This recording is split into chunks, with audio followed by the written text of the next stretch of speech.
তুমি কি জানো উম্মত, আমি 23টা বছর টানা তোর জন্য কেঁদেছিলাম।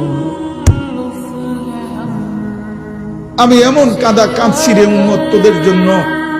এশার নামাজের পরে দাঁড়াইছি, ফজরের আজান পর্যন্ত আমি আমার মালিকের কাছে তোদের জন্য, উম্মতের জন্য চোখের পানি ফেলে কাঁদছিলাম। আমার এত চোখের পানি তোর দিল গলাইতে পারলো না। আমি তায়েফের পাথরের আঘাতে আমার পিঠটা চালনির মতো ছিদ্র ছিদ্র হয়ে গেছে রক্তে। আমি বুকে পেটে 2টা পাথর বাঁধছি ক্ষুধার কষ্টে। আমি উহুদের দান শহীদ করা রক্তে উহুদের ময়দানে পড়েছিলাম বেহুশ হয়ে। আমার ঘরের চুলায় 3 মাস রান্নার জন্য কোনোদিন চুলায় আগুন জ্বলে নাই। আমার এত চোখের পানি, এত রক্ত, এত ক্ষুধার কষ্ট, কিছুই তোর মন গলাইতে পারলো না, তোরে সেজদা দিতে পারলো না।